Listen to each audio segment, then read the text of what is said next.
Well, welcome back to another edition of The Morning View.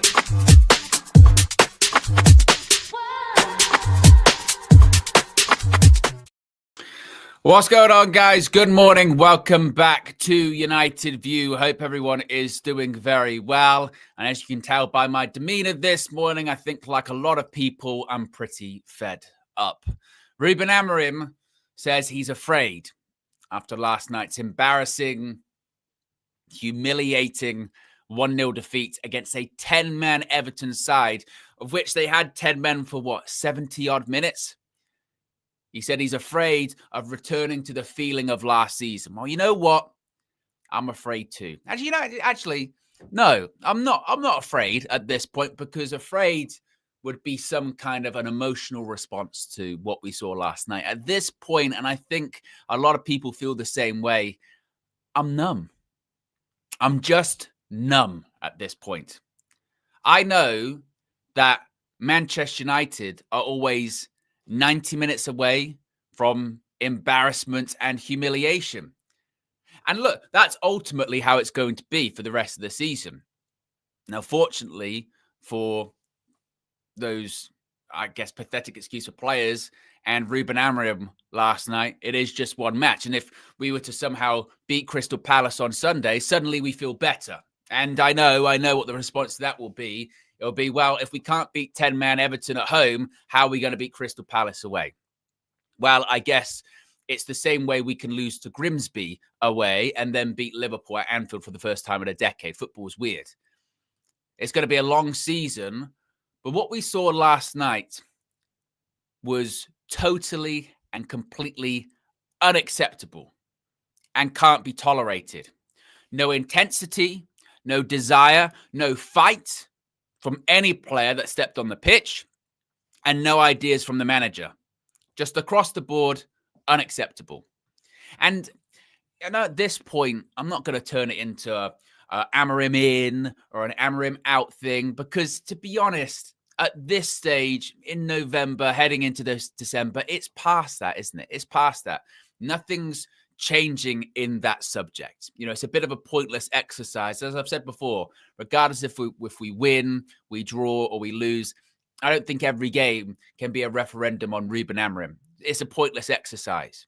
And frankly, from what we saw last night, the coach and the players do need our support this season, don't they? Even if they really don't deserve it, which last night certainly they didn't.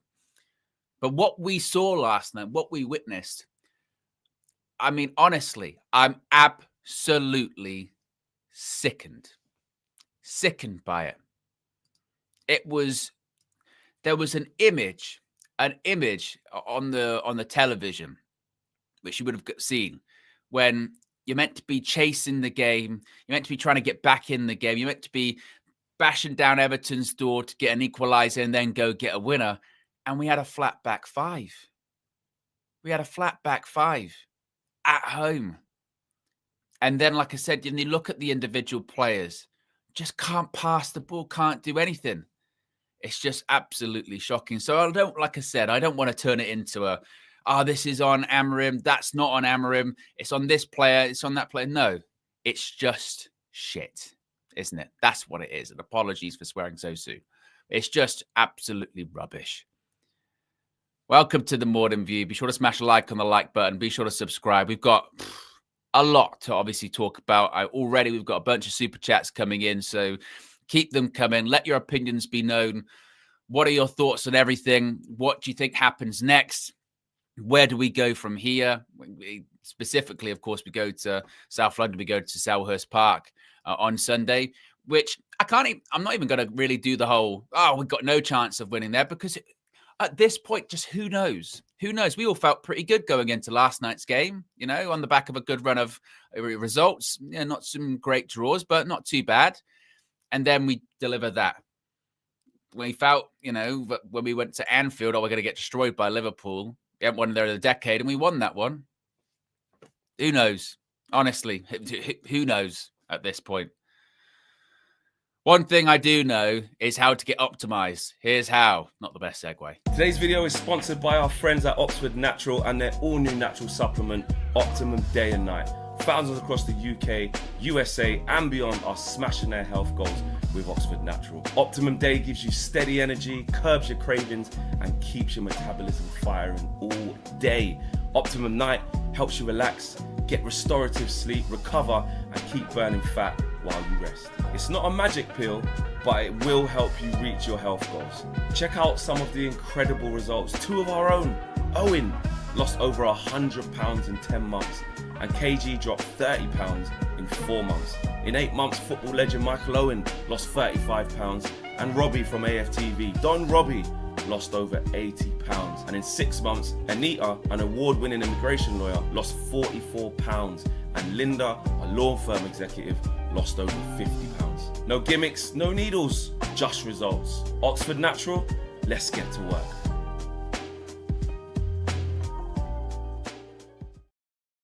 Let's get to work just like Manchester United didn't last night. As always, you can scan the QR code, you can subscribe, you can save up to 70% off. You can get your Optimum Day, which is good for your weight loss goals. You can get your Optimum Night, which is good for your restorative sleep. It's a brand new and improved formula. All the information, as always, is in the video description below. It's also pinned in the chat. You can get Optimized today.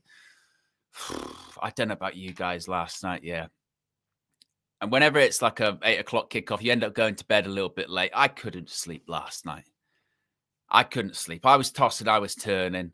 I was so angry. I was so just furious, just so sickened with what I saw. And it turns out the players could sleep. You know, the coach could sleep because they did nothing. Nothing at all. And we've got the quotes this morning from Ruben Amorim or from last night. But it was just, I mean, you would have seen it if you watched the match view of me and DJ at points. I couldn't actually even talk. You know, when just anger completely encompasses your whole being and you just shut down. I couldn't even like express the rage that I was seeing last night. Just can't even pass the ball. Couldn't win a first ball or a second ball as well.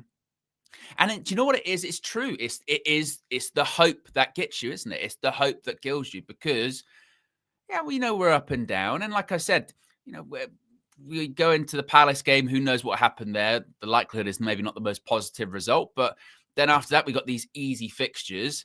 And if we win them, we'll be like, oh, okay, we're feeling better now. And that's the nature of football, isn't it? That's the nature of football, up and down. I get that.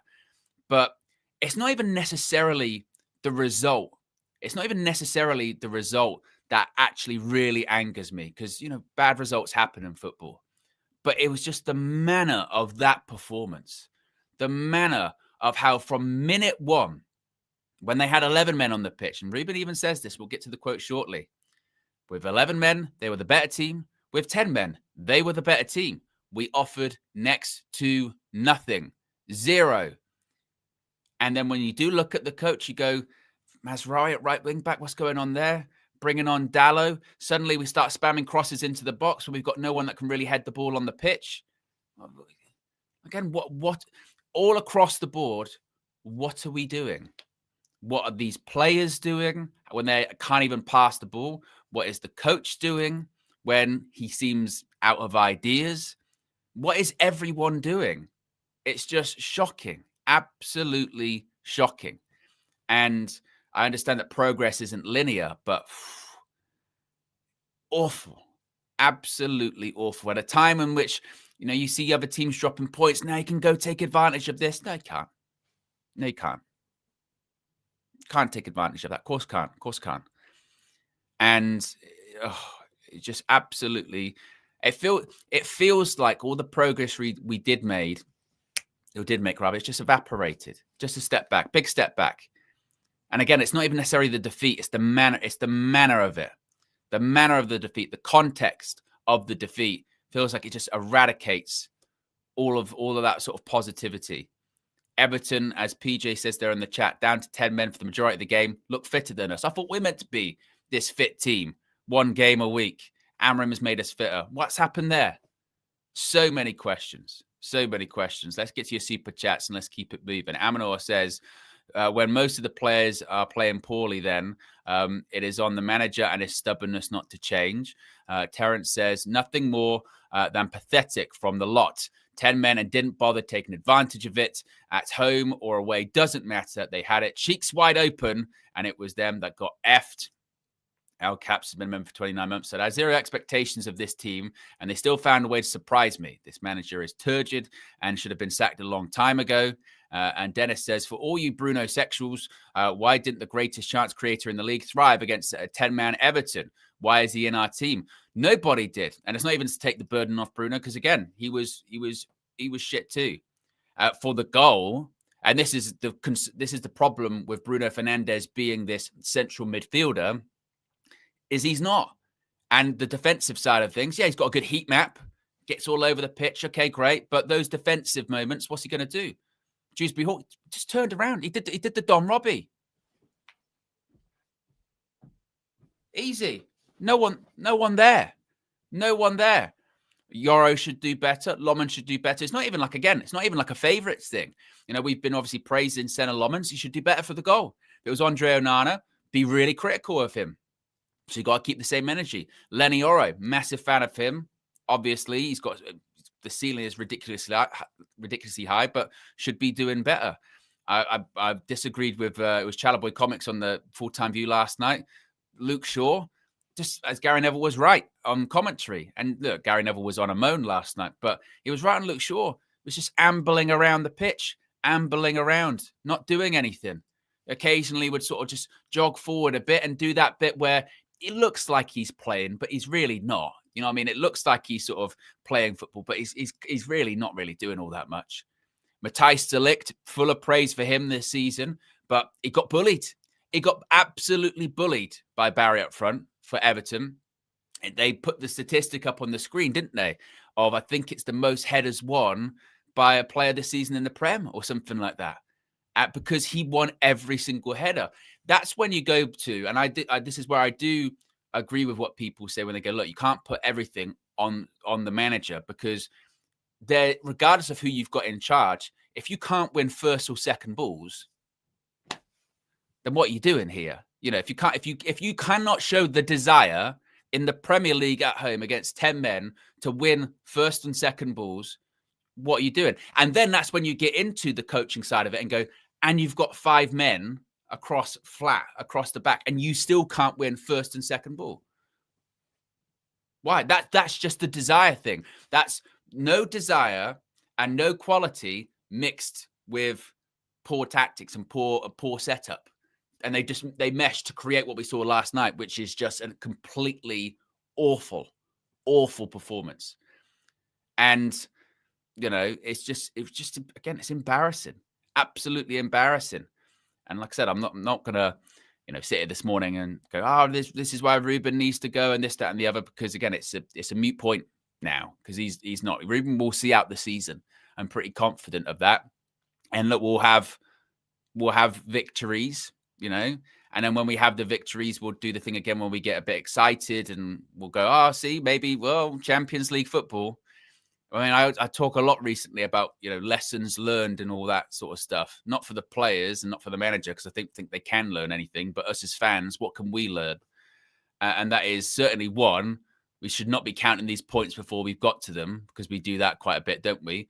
And secondly, forget, you know, going into, well, maybe we can get into the Champions League positions, because as soon as we start thinking 2 or 3 steps forward, as soon as we start thinking now, I've gone, oh, if we beat this team and we go that team and maybe we can go up here, then it's already too late.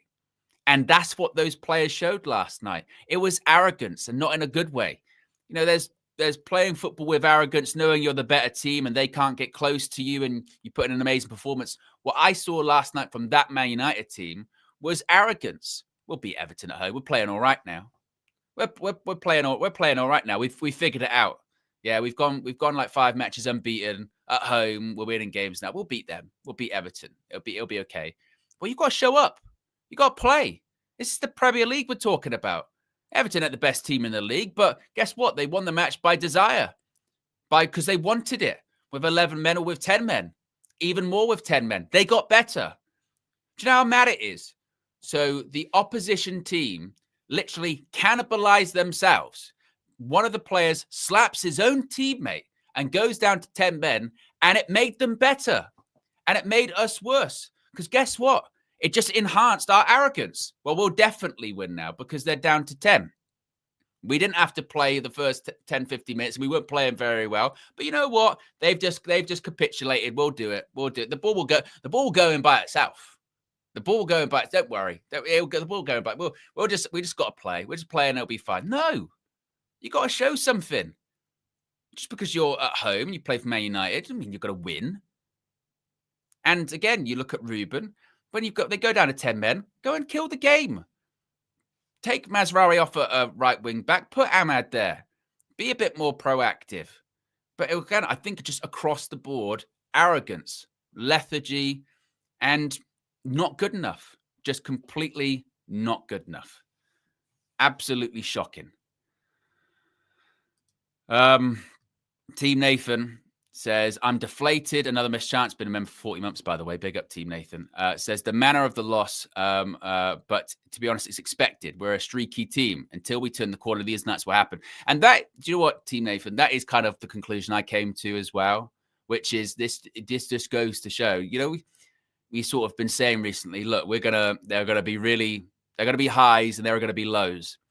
And there are going to be ups and downs. The problem is, ups and downs are fine, but the sort of the sort of distance that we're swinging between the ups and the downs, that is the really alarming bit. And that is when you go, how sustainable is that? Ups and downs are one thing. You win some, you lose some. We're certainly not a team that's going to be competing for the Premier League and what have you. Totally fine. But to have these kind of lows this season, it's not even like defeats, is it? It's quite rare that we have these defeats and we go, well, you know what? It wasn't too bad. A bit like when we played Arsenal, first game of the season, we go, look, Arsenal, good team. It happens. Not bad. All right. We didn't play too badly. Okay. But it's the manner of when we lose, we're awful, like awful. There's no positive out of last night, is there? At least sometimes when you lose a match, you can point to a couple of positives. You can point to a couple of positives. Well, that wasn't too bad, and that wasn't too bad. But the lows that we get to when we lose, and it wasn't even capitulation. We've been capitulating recently with those away games. Last night wasn't even a capitulation. We never start. You have to kind of be ahead to capitulate, don't you, or collapse. You have to kind of be doing all right to to collapse. We didn't even do that. Nathan Joseph says, has been a member for 90 months, says that was a gutless performance. The players were trying to look busy, but we can all see they were hiding on the pitch. There was no real desire there. I agree. Dennis says, deep this, Ruben was outcoached by Moyes. Not outcoached by Moyes, who, I mean, the records that were broken last night. David Moyes never won at Old Trafford as an opposition manager, barely won as a Man United manager as well. But David Moyes, first time he's won as an opposition manager at Old Trafford, record gone. It's the first time that Man United have lost a game at home at Old Trafford when the opposition have gone down to 10 men or something like that. Another record gone. Any record that we have once held is at this point been completely eviscerated over the last sort of 2 to 3 years, whether it be by Erik ten Hag or Ruben Amorim and these shitty players. All Elite says, shame on me for expecting more from this team. And do you know what? I think that's part of it as well, isn't it? That's part of it. That's part of the frustration and the anger. Obviously, there's frustration and there's anger towards the players, towards Ruben Amorim. But there's like this sort of weird inward anger towards ourselves, or certainly I feel this. Maybe I can't speak for everyone else, but I can speak for myself.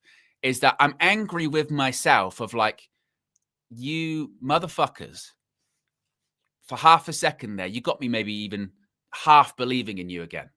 You got me sort of half believing that I thought you were better than this, or I thought you were past this, or actually, again, maybe believe isn't the right word, but I thought you had a bit more to offer, and you didn't. I thought you'd changed a little bit, and that is the perpetual cycle of being a Manchester United fan at the moment, isn't it?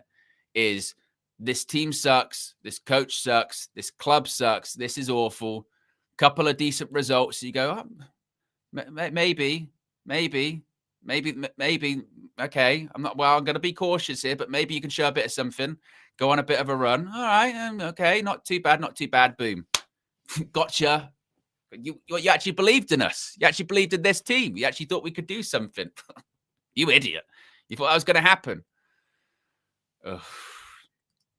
James says, didn't you inquire about Pickford this summer or the last? That man is a proper keeper. What I will say is Jordan Pickford, that save he made from Joshua Zirkzee is a world-class save. You can't dress that up as anything else. That is an unbelievable save. And if you watched the match view last night, that's when, as soon as he made that save, that's when I just went, it's not happening today. It's not. Jordan Pickford, the guy that gets mocked, T-Rex arms and that. Oh, he's got short arms. He's a short guy. He's scooping one out the corner. So that is a world-class save. Absolutely world-class save. So credit to him for that. But shouldn't you be regularly testing the goal? With the fact that, he made that save and the one where it was basically straight at him, tipped it over the bar. I think he made one from Mbumo, should save that. But for the amount of time that we had 11 v 10, we should be absolutely peppering his goal. Jordan Pickford should have to make 3 or 4 world-class saves, and Everton should go, I tell you what, we have our goalkeeper to thank for getting something out of this game. Even that would have been, okay, the Zirkzee one goes in. It's a draw. It's a draw. He had over 70-odd minutes against 10. Shouldn't even be. That's why when it got to like the 80th minute, that's why I was even more raging, because I was like, well, at this point now, we're trying to search for a draw against 10 men at home for however long they've had 10 men on the pitch. We shouldn't be searching for a draw. It should be a case of by 60-odd minute, we're like 3 up or something ridiculous like that. Should be absolutely destroying them. But we are trying to scrape an equalizer. We're sending Senna Lomans up for a corner at the last minute going, well, let's fingers crossed we can get that equalizer. What are we doing? And by the way, apologies if I get the names wrong. YouTube have got the handles, which is annoying. So sometimes they're a bit mad. The manager has been poor, but let's bring it back. Apart from Mbumo and Lomans, that was the same team from last year. They are simply not good. Look, this is what I was saying before, right? This is what I was saying in my intro, is that I think at this point, I don't really want to dwell too much. I don't want to dwell too much on, okay, this is why Ruben needs to go. This is why it should be Ruben out. Or no, it's Ruben, the players. I think it's just better to say across the board, not good enough. Like I said in the intro, it's as mad as this will feel at the moment, because when you've seen a performance like that and a sort of tactical display like that, you don't really want to support or back anything involved in that one. But they're going to need it this season because Ruben's not going anywhere anytime soon. These players, these are what we've got. This is what we've got to work with. And I guess we've just got to back them and support them. The only issue is when you see something like that last night, how can you back and support when players aren't running? How can you back and support when players can't even win? Again, first ball, second balls, win a duel, can't pass a ball. It's just ridiculous. I'm dying for the day that we get some players in at Manchester United that can pass the ball 5 yards. Ruben even said it before the match, by the way, as well. For all of the, he hasn't changed, he has changed. He was asked before the match by Jamie Carragher, you've started going more direct recently. Why is that? First of all, he goes, well, we started really doing that around Liverpool. And he openly went, we started doing it because basically we can't keep possession. We can't keep possession, i.e., we can't pass the fucking ball. They are professional footballers who, if a player is right there 5 yards away, it's either smashed towards them or it's this far either side of them and they're stretching. They cannot pass the ball. So professional footballers, an actual coach had to go, can't pass the ball. What have we got to do? Let's just kick it long. Let's kick it long because that way, we won't lose the ball in the middle of the pitch. And you notice, he even said this as well, Ruben. He said the problem with that then became every team knows we're going to go direct. So we just started doing it even more and it didn't work. So last night, when they actually have to play, you're against 10 men. You've got to play football. You've got to wait for spaces to open and actually show a bit of technical ability. Can't do it. Can't do it.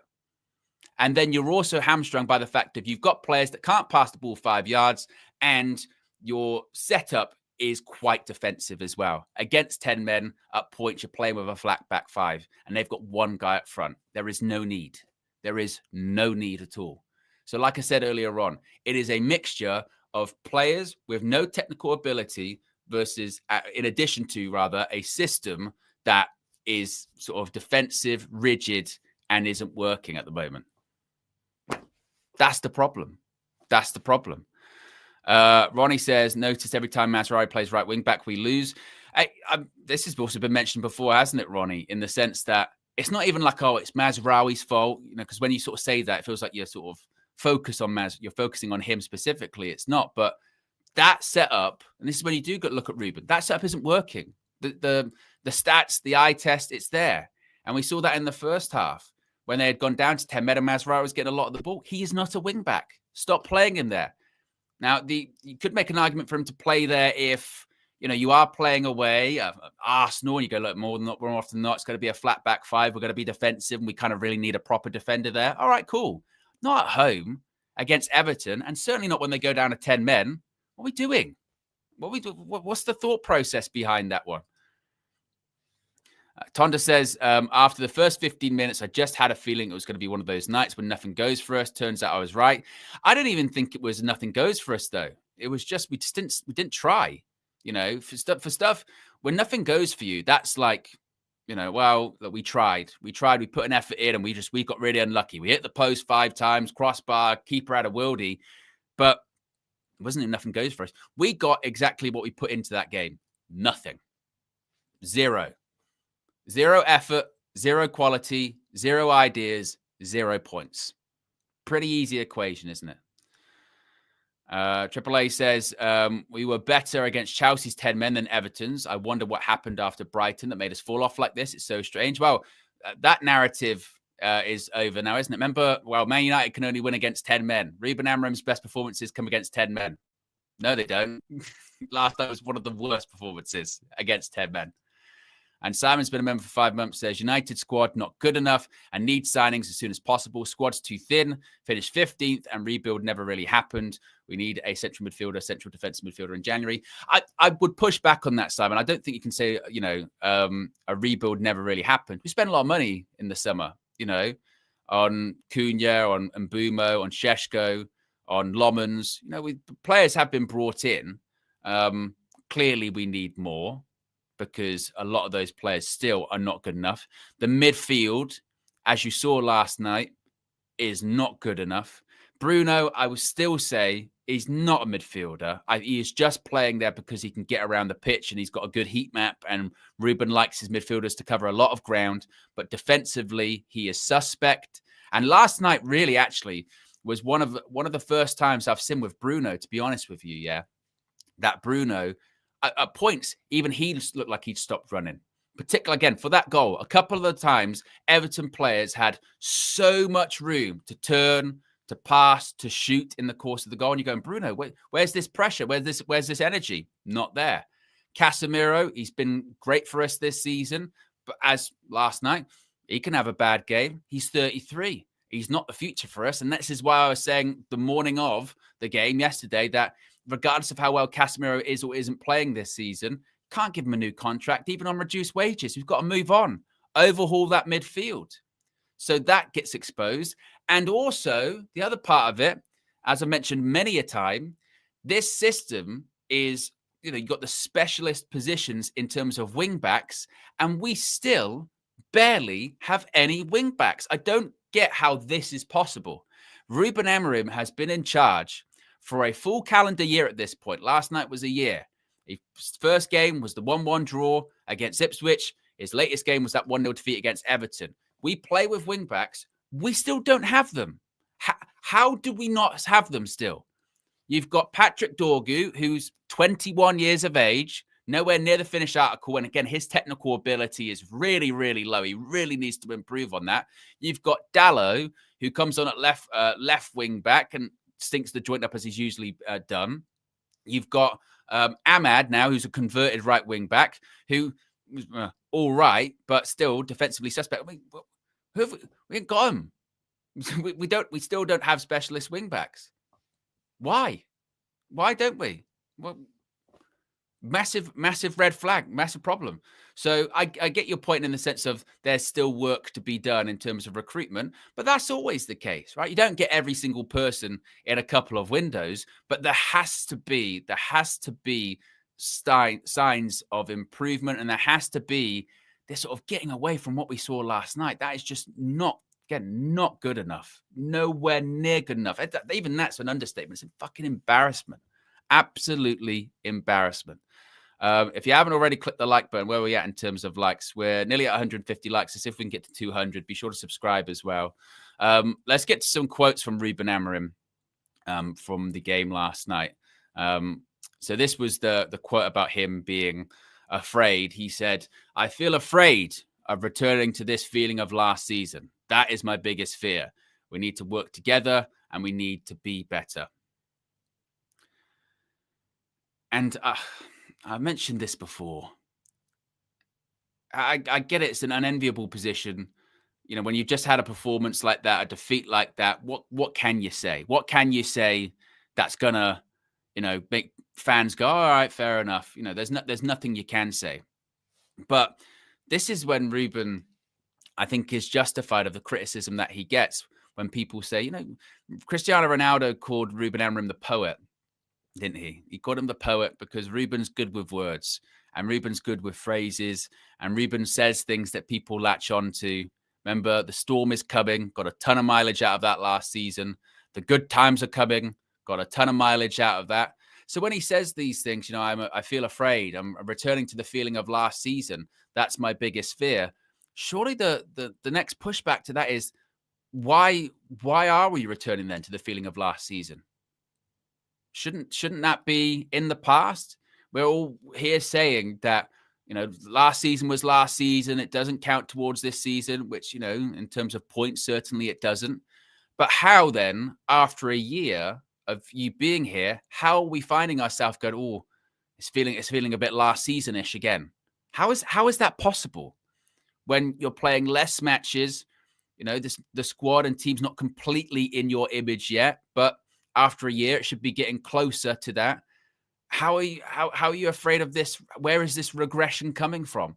And how is it so drastic as well? How is it so drastic when you think you're making a couple of positive steps forward that you can just erase it so quickly? So, like I said at my intro, I'm not even, I'm not afraid. I'm numb at this point. I'm numb. I'm angry. I'm not disappointed because I think disappointment went a long time ago, but I'm numb, absolutely numb. And, I get it when they say we need to work together and we need to do better. Understatement of the century, isn't it? Honesty from Ruben here. He says they were the better team with 11 players and 10. I felt we were not there with the same intensity. They deserved to win. The other team helped us with the sending off. We need to do more in every moment. If they have 10, let's push them to the final third. We need to do more. So why didn't we? Why didn't we? Like he said there, if the head coach knows it, they were better with 11. Do you know how remarkable it is? That red card is one of those ones that's going to end up on, they don't even do them anymore, but you remember you used to get those like DVDs at Christmas, football's worst sending offs, football's worst blunders, football's maddest moments with like an ex-football player. Vinnie Jones's football's, most violent moments or something like that. That would be on one of those compilations. And it did nothing to the game. Nothing. If anything, made him a little bit better. Did nothing for us. So you've got a team, like I said earlier on, literally cannibalizing themselves. I'm going to get sent off for slapping my teammate in the face. And at that point in the Premier League, whether you're at the top of the league or at the bottom of the league, that should be enough where you go, right, particularly at home, we'll go and win this. We'll go and win this game. We'll go and put them to the sword. It did zero. Literally zero. And when he says things like that, this is when I suppose people do push back and they'll go, well, if Ruben can see that, and he's saying they're the better team with 11 players and the better team with 10, they had better intensity than us, then why can't he get that out the players? Why can't he get that level of intensity out the players? Are they not listening to him? Are they just not following instruction? Can they not be asked? Can they not be bothered? I thought we eradicated this kind of mindset. I thought we got the bad eggs at the camp. At least with these players now, they're going to run. At least with these players, they're going to put a shift in. That's the minimum. The minimum is to put the effort in. That's what it's going to be. And maybe this is still this sort of toxic culture that is still at Manchester United. That regardless of some players that you move out, there is still a lot of work to be done. Because what I saw last night was everyone that was wearing the badge or associated with the club, players, coach, whoever, just all couldn't be bothered. It was like they were just, we're playing on a Monday. Oh, Monday. I hate playing on a Monday. Oh, here we playing Everton. Yeah, well, they're not that great. So we'll just sort of pass the ball around a little bit. We'll pass the ball around a little bit. Now that'll be enough. Yeah.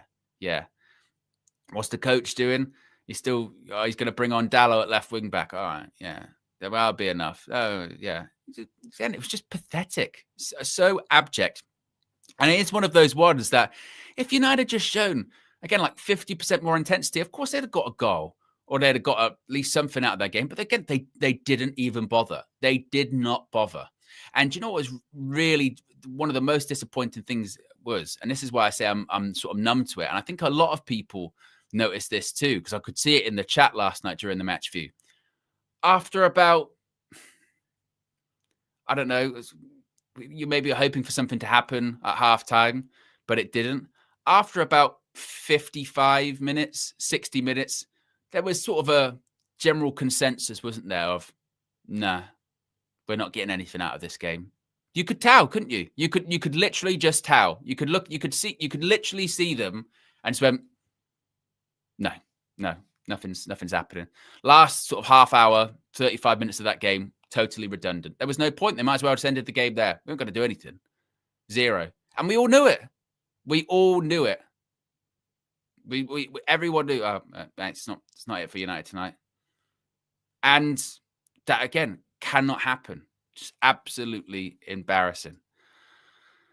Save the Jungle says, it's been a member for 28 months. Appreciate 28 months of support. Says, why are we playing with 8 defenders? Are we that scared and low in confidence?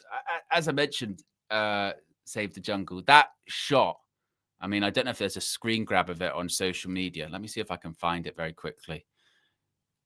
Because there was a shot when, I don't know what minute of the game it is. It's like 75th, 80 minutes, something like that.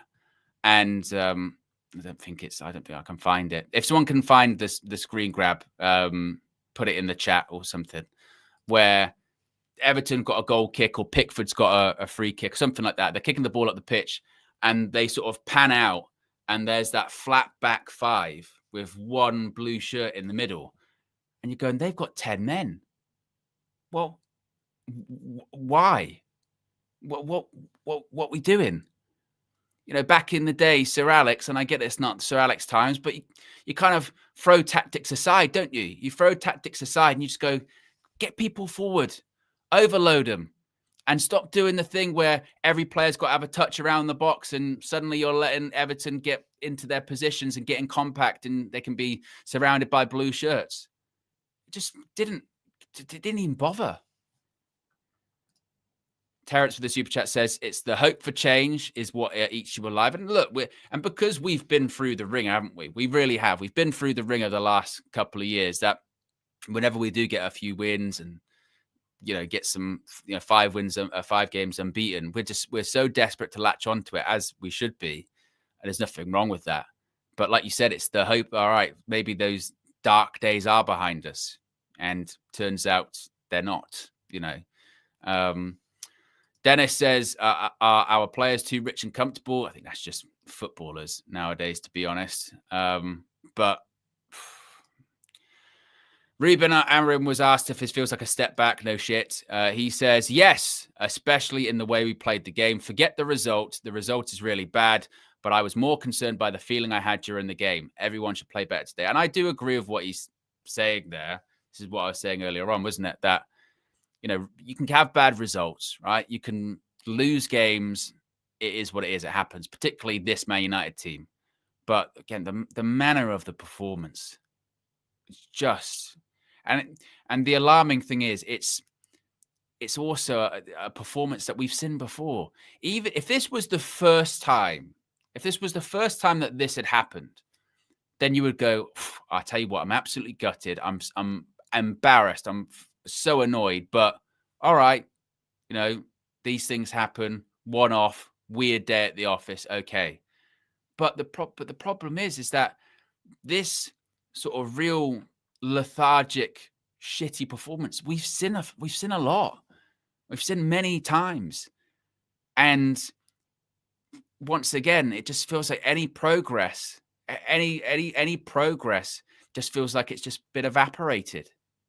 And I know that if we can now pick up a few more points, and this is when the problem of being, I guess, so invested in the team as a fan, isn't it? Is when you see a performance like that, a bit like with Grimsby earlier this season, you then go, well, we can't be anyone now. You know what I mean? We can't beat anyone. We're not going to beat. You've got Palace on Sunday. We're definitely not going to win that game. And it's almost sod's law, isn't it? The way football works. You never know. Might actually end up winning that game, and then it'll be like even more frustrating, won't it? Because it'll be like, well, where was that then? Where was that midweek? Or if we play any semblance of that, it'll be even more embarrassing. I don't even know how that's possible, but we'll find a way at Selhurst Park. Our record there's rubbish. Crystal Palace are a good team. On top of that, I mean, look at Crystal Palace. Actually, let's look at Crystal Palace. Crystal Palace, yeah. Think of what they've been through over the summer. They won the FA Cup, and then they think they're going to be in the Europa League. They're not in Europa League because of not filing paperwork properly. Blah blah blah. They lose their best player again. In recent seasons, they've lost Elise. Now they've lost Eze, and Eze's one of Arsenal's best players. They're still fifth in the league. Okay, bit of up and down performances, but Oliver Glasner still getting results. And he doesn't get everything he wants. He didn't get every player he wants. He nearly, threatened to walk if they sold his captain on deadline day to Liverpool. And if anything, it was a good decision. Look where Palace are on the table versus where Liverpool are on the table. And that's when you sort of do look at, coaches and go, tell you what, you're doing a good job. And Oliver Glasner didn't get every single player he needed for every single position there. No. He adapted. He managed to figure it out. I remember last season where they started horribly, Crystal Palace, made some tweaks, made some changes, more defensively robust. They have a great second half of the season, win the FA Cup, get into European football. And when we play Palace at the weekend, we'll see every single player there. They're not lacking for intensity. They're not lacking for running. They'll win their first and second balls. They'll win their duels. We couldn't even do that once last night. Could barely win a header. Barely place a pass. Spam crosses in the box when no one can head the ball. It was aimless. Absolutely aimless. So yes, it feels like a step back because it is. It is a step back. He was asked, Amorim, if Manchester United's performance surprised him after a run of good form. He says, of course it did. I understand we still have a lot to do, but I'm really frustrated with how we handled the game. No shit. He says, especially knowing we were playing at home, knowing what happened to the other clubs, looking at the table and feeling everything. The way we presented ourselves in the first minute of the game is really frustrating. We dropped the level. But the thing is as well with that is so naturally then the question should be put to him, which is why? Why?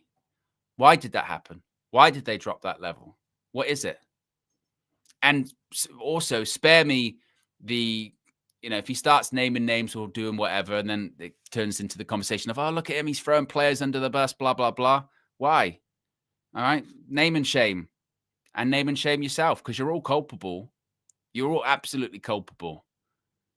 Where are the ideas? Where's the intensity? Where is this arrogance come from, frankly? Because you don't deserve to have the level of arrogance that we displayed last night. We got no right to display that. You can play like that, or you can show that level of arrogance if you're, near the top of the league, which, by the way, teams don't do that if they're playing at the top of the league, because every single game, is difficult. But where did that level of arrogance come from? Can't just roll teams over. Amanor with a couple more super chats here. Dennis says, we need the Sir Alex underdog mentality. We need a lot of Sir Alex era stuff, but we're far past that, unfortunately. Amanor says, what the F did you do before the game, Amorim? He also said, after the sending off, I was expecting us to have long periods of possession and push the opponent. We didn't control the transitions, even with 10 men. We were giving them big spaces to win second balls, so the understanding of every situation in the game was not there. The quality around the box is another big thing, but more importantly, it was the intensity we showed. We cannot win games this way. Which, again, everything he said there, don't disagree with him. Don't disagree with what he's saying there. He's right. After the red card, I was expecting us to go dominate the game. I was expecting us. I mean, we should win second balls anyway. I don't disagree. But once again, I pushed back and I asked the question, why? So why didn't that happen? Why couldn't we control transitions, even with 10 men? Why are there so big spaces? Why is the quality around the box another big problem? And why is the intensity so low? Is it because the players aren't good enough? Well, yeah, tick. Is it because the players' mentality is shit? Tick. Is it because the tactics, they weren't, when you're going up against 10 men at home, you should be a bit more attacking? Is that a problem? Tick. Is it the inability for whatever reason to motivate these players? Tick again. These are all right answers. So, it's great to come out and say these things and analyze things this way. I agree with it. But why is that the case? Why is this happening? Why, when seemingly you'd got past doing that, why? Is it because we're too defensive as well? Is that the problem? And this is what I mentioned after the game last night too. Another reason I'm pissed off as well is because now we're back to having the conversations we were having several months ago, aren't we? Where it's once again scrutiny on the formation, 3-4-3. Can that work? Is it too defensive? Are you playing with 5 defenders or 3 defenders? Ruben, are you too tactically inflexible? Where's your adaptation? Blah, blah, blah. And I don't know about you. It's just this perpetual cycle over and over and over and over and over and over again, isn't it? I think we've turned a corner. Actually, this actually works a little bit. Then, nope, devastating defeat. What's going on? Why can't this work? And you go from 5 games unbeaten into now 3 games without a win. Perception like that can change that quickly. That quickly it can change. I tell you what, 5 games unbeaten. Not bad. Not bad, is it? Not bad. 5 games unbeaten. 3 games without a win now. That can turn to 4 other weekends. That's again how fast it can change.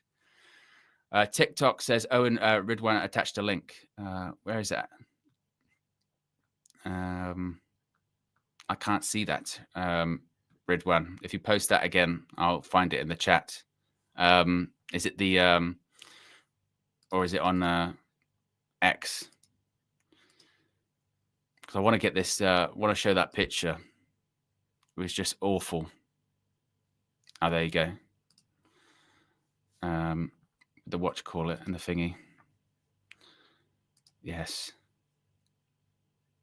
Yeah, that's the one. Big up. I tell you what, Ridwan's always so quick. I always say he's like my unofficial producer.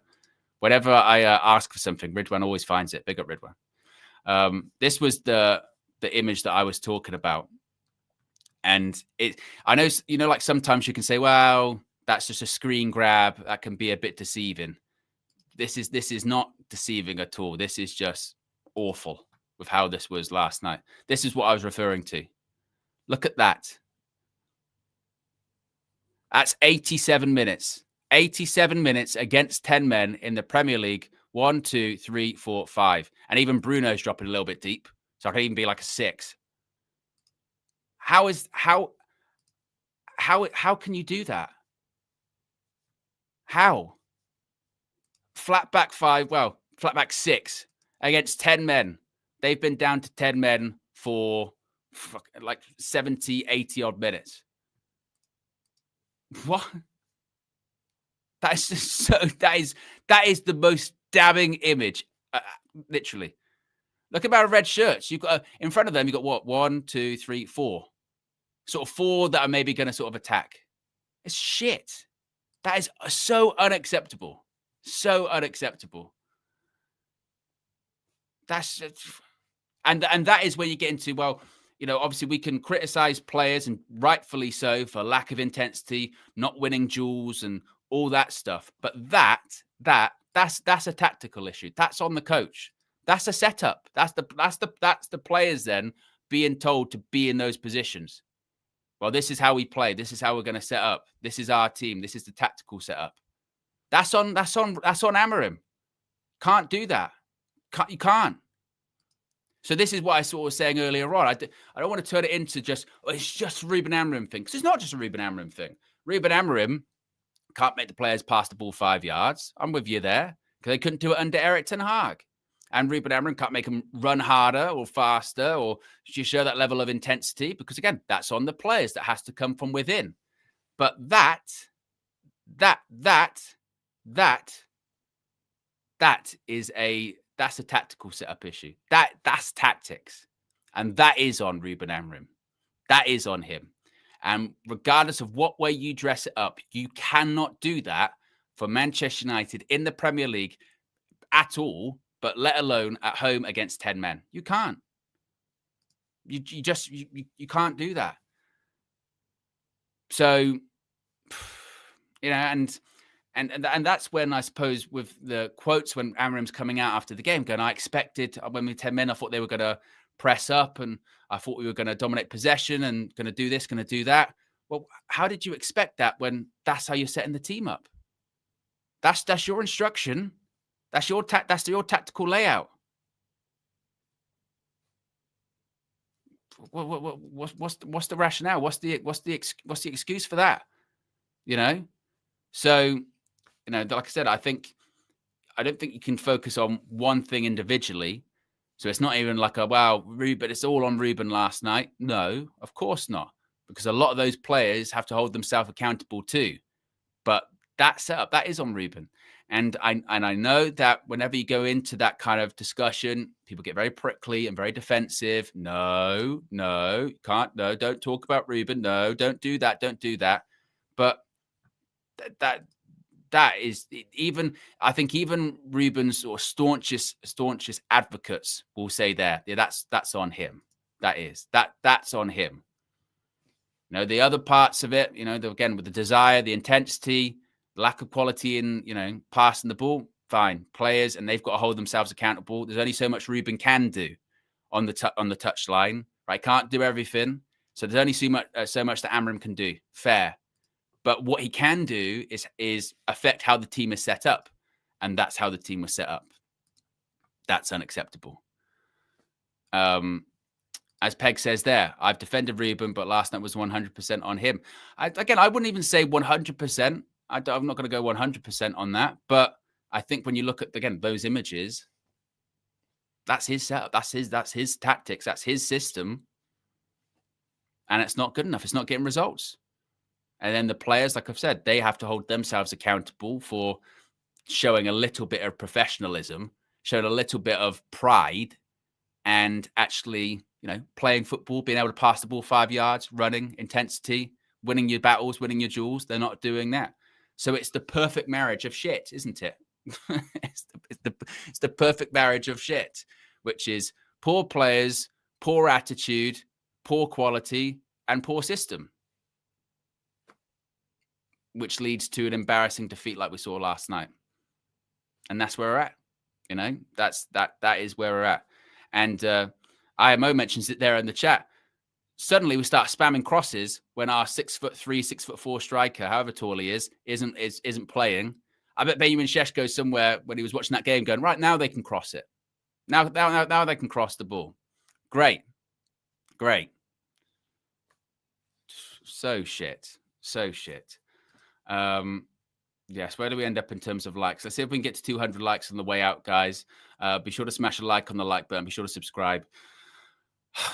I was going to say, does anyone feel better after that this morning? But I don't. If anything, I feel like I've just watched the game again. I feel like I'm even more pissed off. What's on tap for the rest of the day? Flex and KG show is coming up later today. Be really interesting to see what they both say. I know Flex was very angry last night. So Flex and KG will be live later on. And then we carry on to Palace. And I mentioned this last night as well. Sunday, so on Saturday night / Sunday morning, I've got Survivor Series. Starts at midnight, probably going to end like 3 or 4. I'm probably going to get to bed at like 5. And then kickoffs at 12. I'll be live at 10. Honestly, if it's as bad as it was last night, obviously I'll be here. You know me, 2 hours before kickoff, 10 a.m., no problem. I stick to my commitments. If it's that bad, one, I would just lose my shit. Secondly, I might just go to sleep on stream. I might literally, I've got the comfy chair back again. I might just go to sleep. And then if I have a nightmare, it would still be more pleasant than watching United play at the moment. Because, honestly. Anyway, guys, try not to let Man United get you down too much. Click the like button. Be sure to subscribe. And Flex and KG show coming up later today. I'm out of here. Peace.